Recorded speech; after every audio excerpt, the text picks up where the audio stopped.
लगिन मान के तैयार करा भैया बहिन मन यीशु बोला थे मसीहा का थे अपन पासे। गिरजा जाए के लगिन मान के तैयार करा भैया बहिन मन यीशु बोला थे मसीहा का थे अपन पासे।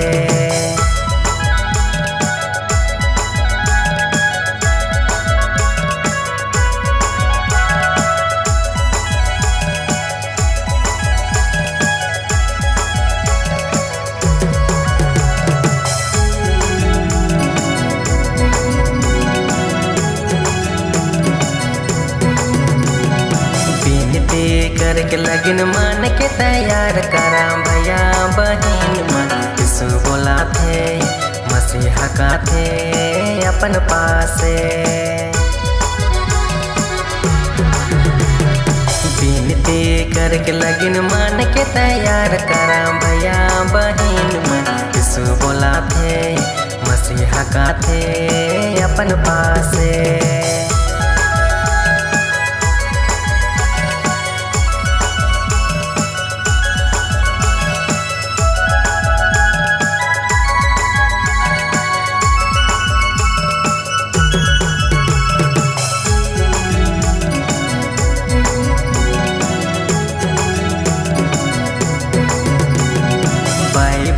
पढ़ के लगिन मान के तैयार करा भैया बहिन मन यीशु बोला थे मसीहा का थे अपन पासे।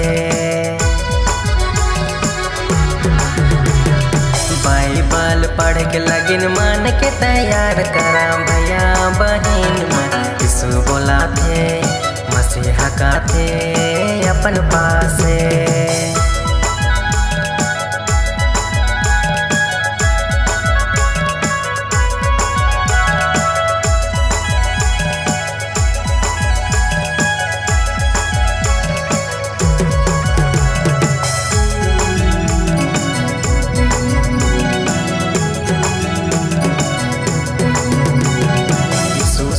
करके लगिन मान के तैयार करा भैया बहिन मन यीशु बोला थे मसीहा का थे अपन पासे।